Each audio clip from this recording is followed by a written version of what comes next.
So last night, I tweeted this. Which three NBA teams do you feel are stuck in no man's land? We got over 1,000 responses, and I'm going to try my very best to talk about the teams that I saw more than any other one. But y'all know the NBA. It is so very fast changing. Things are always moving. Teams that we see today, July 14th, 2025, as being in no man's land, being a team with the bleakest future, next year around the same time, we may have a whole different perspective. And if you don't believe me, this exact question was asked over on NBA Reddit 4 years ago, and the number one most upvoted thing was the Indiana Pacers. And as you know, 3 years after this, they made the conference finals, and 4 years after this, they made the NBA finals. In this time frame, Sabonis still played for the team, and as you saw, Kevin Pritchard and the Indiana Pacers made a couple great trades, including bringing in Tyrese Halliburton, and now nobody will look at them as in no man's land after being in the NBA finals. Another example, same post. Houston is up there. The Rockets traded most of their assets to build around Harden, then traded Harden for a fraction of the assets. I can see them not making the playoffs again for a decade. And as you know, the Houston Rockets made it this year as a 2 seed, and now they have Kevin Durant. Now, this right here, this quote / this opinion was pretty widely believed throughout basketball. You trade one of your franchise GOATs and didn't get anything in return. But again, good management, decent ownership group, and just like that, we look at the Houston Rockets as one of the teams that could potentially do the thing this year. But maybe you're thinking that 4 years ago, that's too long. What about just last season? The same exact question was asked. This time around, the most upvoted thing was the Atlanta Hawks. The Hawks were number one. And based on the 2025 offseason, there's nobody that thinks that the Atlanta Hawk future is bleak. There's nobody that believes that they're stuck in no man's land. With the addition of Zachary Richase, first overall pick, them trading for Porzingis, Nikhil Alexander-Walker, Jalen Johnson blossoming, and Trae Young still being Trae Young, that is a really competent team that should be way out of no man's land. The last example, one of the other top upvoted thing was the Detroit Pistons. And as y'all know, the Detroit Pistons just made the postseason and was really competitive against the Knicks. And people believe that that young core is good enough to could potentially take the next jump. So again, things are shifting. But there are a few teams that were brought up a lot 4 years ago on that initial Reddit post, 1 year ago, and damn it, they were brought up a ton this time around on my post. The first one being the Chicago Bulls. Yeah. Yep. And just scrolling through Chicago Bulls. I think that's where we got to start off. My Chicago Bulls being one of the teams stuck in no man's land. And I cannot agree more. I feel like we've had this conversation, me and you, throughout the course of this channel's existence every year at least once, but let's do it again. One thing I do appreciate is that I've seen a lot of clips over the last week of people that have bigger voices in NBA media having conversations about the Bulls, whether it be Bill Simmons talking about the ownership group or Zach Lowe, who's back to podcast, and him talking about the Bulls. And not that any of it matters. Hell, I've been making hit pieces about the Bulls for a decade now, and nothing has ever really changed. But it is great to see other people noticing that, hey, the Bulls are one of the biggest markets in basketball, and nobody cares about winning other than the fans. And as Bulls fans, we're always trying to grasp for the thing that can save us. We're always trying to grasp for the thing to make us excited again, right? Modest Buzelis, Chicago's very own. I mean, before the 2024-2025 season, or 2023-2024 season, Modest Buzelis was looked at as the top pick in the draft. He has a terrible year in G League, and he falls all the way to us at number 11. Cool. Rookie season starts off pretty light, and then he starts to be in the starting lineup. Then he averages like 14 points as a starter. He's driving, he's defending, he's doing cool stuff. And now we're like, yeah, man, him, Caleb Williams, P. Crow Armstrong, Connor Bedard, I guess Kosa Montgomery for the White Sox. These guys have to save our franchises, and that's just unrealistic expectations for the kid. I ain't gonna lie to you. I got all the love in the world for Modest Buzelis, but I don't know if he's gonna be good enough to save the franchise, because the franchise has to be saved from the very top. Because if you have a bad owner, there's not much you can really do. Bad owners hire bad GMs and bad basketball operations people, and those people go in with the idea to make the owner happy. Some owners don't want to pay the luxury tax. Some owners just want to sell tickets, and guess what? Chicago's always gonna sell tickets. And I think I mean this when I say that as long as the Reinsdorf family owns the Chicago Bulls, then Bulls fans will never get that glory that they got in the 90s. And a lot of us weren't really around to really live through the greatness that was the Jordan era. All we know is really disappointment. So, yeah, man, it's bleak.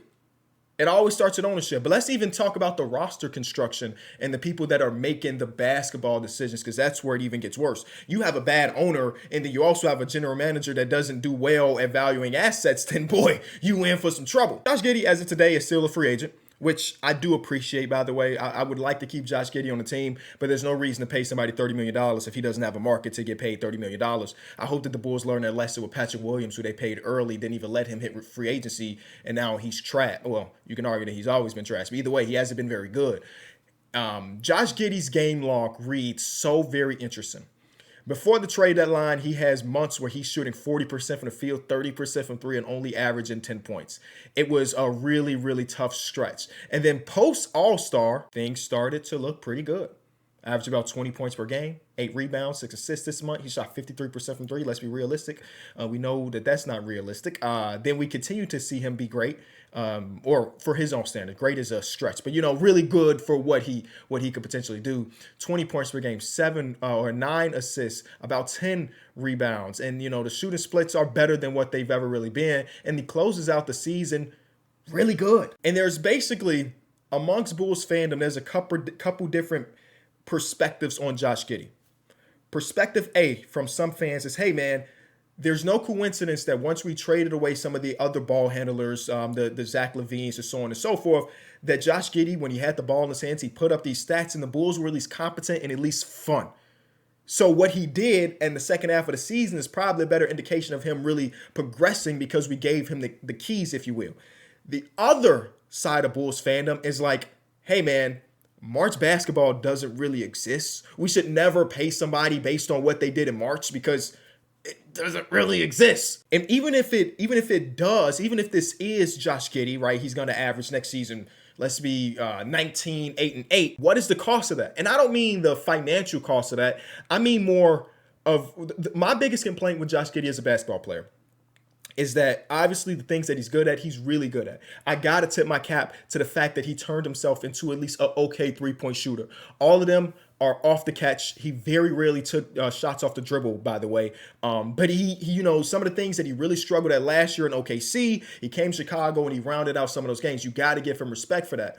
But he's not so dynamic of an on-ball player to make you feel like he deserves to have the ball all the time. But an counter to that is that the only way to really get Josh Giddey to be really good is if he does have the ball all the time, right? So the best version of him needs the ball, but that best version is still not that amazing. So where are we at with it? I've talked about this when we were doing like the draft show. There were a couple bigger point guards in this year's draft, like a Jaeger. Oh, he pronounced it on TV the other day. Jaeger Yemen, something like that. Jaeger Yemen. Who, of course, he's a rookie, so I'm not trying to put no pressure on him. But the reason why that archetype is really tough to really translate to the NBA in 2025 is that no matter how good of a passer you are, or no matter how good of a just overall facilitator you are, if you're not a threat off the dribble, then it just won't materialize to anything great. Josh Giddey is a phenomenal passer in the half court and in the full court. But if other teams are not respecting his jumper or he can't shoot off the dribble, then he won't be a top-end point guard. And at the end of the day, if you want the ball in somebody's hands as much as Josh Giddey needs the ball in his hands, you want him to be a top-end player. Maybe he's developing that this offseason, but I can only go on what he's doing right now. This season, according to Synergy, these are off-the-dribble jump shots from Josh Giddey. He shot 30% on those shots. 30%. And you can see all the blue in this shot chart. From the three-pointer, he shot 34% and 24% in this mid-range / close area. That's just never going to be good enough as a lead ball handler. And listen, I'm not trying to make this all about Josh Giddey, but really what happens with Josh Giddey as a player and his development, it's like one of the most important things with the Chicago Bulls. But outside of him, we still have to figure out what's going on with Kobe White, right? So last year of his contract, he's played so great here in Chicago, but do you want to pay him so-and-so amount of money? And do you trust that the front office will pay him a good amount of money based on his production? This front office hasn't been the best at paying people what they're worth and also valuing an asset for what it is. Kobe White is one of my 3 favorite players in all of basketball. I got no choice but to have love for my boy CW. But I also do recognize that, like, for the future of the franchise, maybe last season would have been a great time to potentially trade him away because he had an extra year on his contract and he was having like a career year. And what the Bulls have done over the last couple seasons is basically wait until a player was on the last year of their deal where they hold nearly zero value, and then you trade them away for a one-to-one kind of deal. So it's very grim, but I got no choice but to root. Enough Bulls. Let's go to the next team. I guess we can go Bulls West with the Sacramento Kings. Hey, listen, if there's any silver lining to the Sacramento Kings going into this season, because y'all know I'm an optimistic guy. Shout out to Even Enjoy Basketball. I'm an optimistic guy for every team except for my own. Nick Clifford is a real basketball player. I don't know exactly what that looks like. I saw people giving J-Dub comps on the timeline yesterday. I'm like, yeah, this is true Summer League stuff. But I do believe Nick Clifford is a real guy. But based on all of the decisions they've made recently and all of the rumors that we've seen around them, nobody knows exactly what the hell they're trying to do, right? From the moment they decided to trade for Zach LaVine, the question was, okay, now what? And I think I did them somewhat of a disservice when we made that video about their trade with De'Aaron Fox.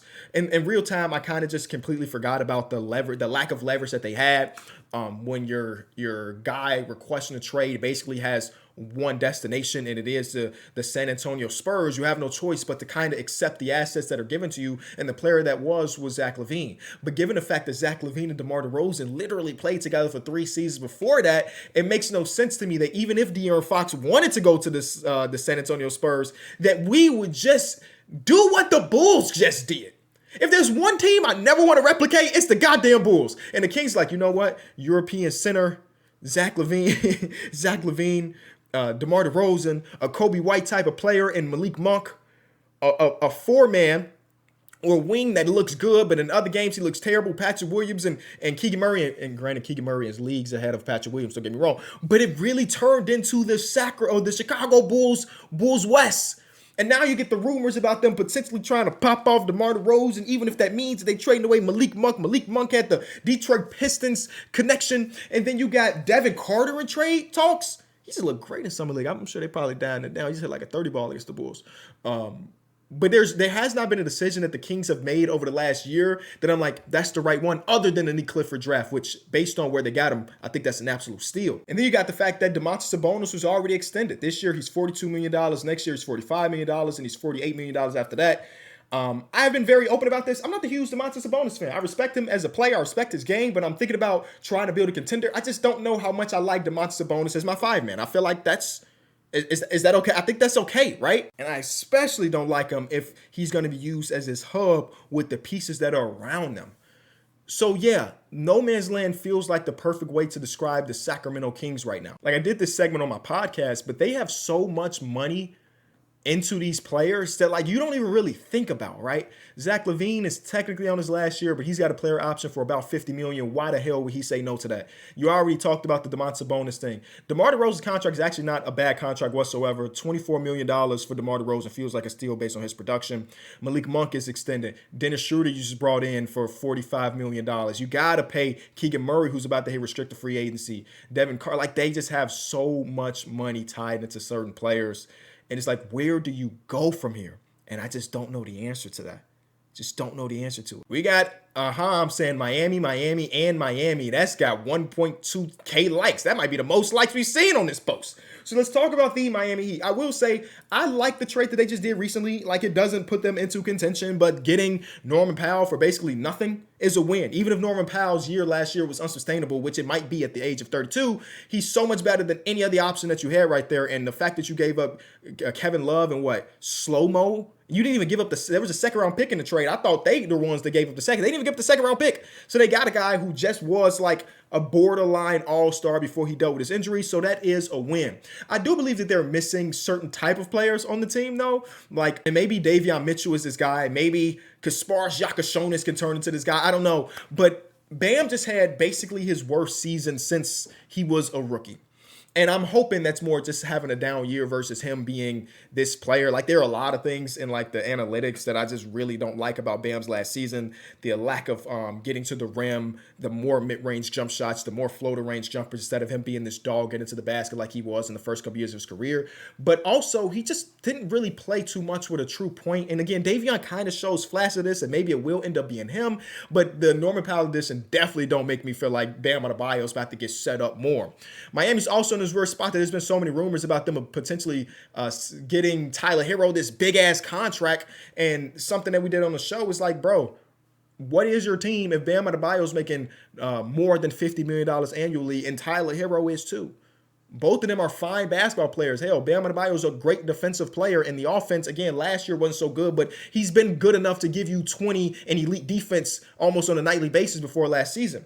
But even with that said, both of these guys are better as like number twos and number threes versus being number ones. You paying them $100 million annually together, then where could you even go? The reason why Miami gets the benefit of the doubt compared to these other teams, because we've seen Miami be in similar situations where you felt like, oh man, old man Pat Riley then lost his fastball, and then boom, just like that, they're a good team again, right? The Kings and the Bulls don't get that level of respect from us to believe that they can flip it on the switch, while Miami kind of does.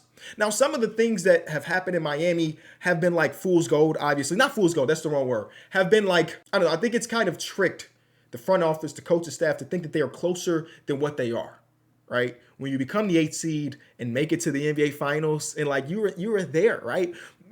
But there was no way in our minds as NBA fans that we thought that Miami Heat team would be able to replicate doing some of those things. They couldn't be a team that coasted through the regular season and said, hey, postseason's here, especially since Jimmy not there. Postseason's here, we could get back on that thing. And they probably felt like they were closer to contention and closer to a championship than what their roster showed. And now that Jimmy Butler's out the door. But even with that said, I still do like a lot of the players in their team. Like, again, Bam down season, I'm still a Bam fan. I think Tyler Hero's just an all-star. He's a very particular archetype that we've seen. I mean, he's above, he's on a different tier of some of those players, but like this archetype of two guard, you know, they cosplay him as a one occasionally. These two guard, score first, average to below average playmakers.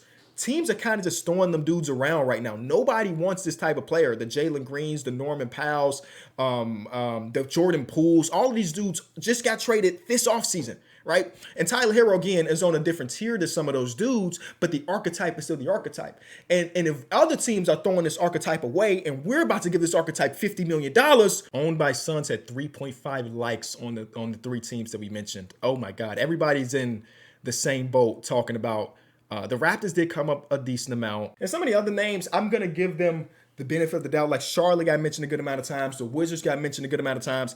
I'm giving them the benefit of the doubt.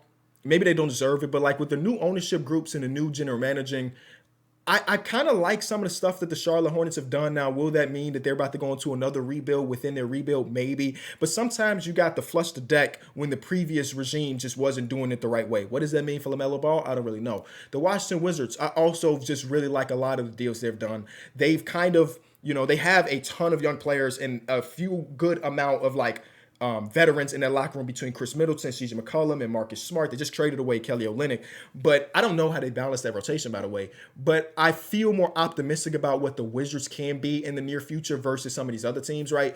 I think they are rebuilding, but we have a direction for that team. And then some of those young guys on that roster are really intriguing to me. Like Trey Johnson's maybe my favorite player from the 2025 draft class.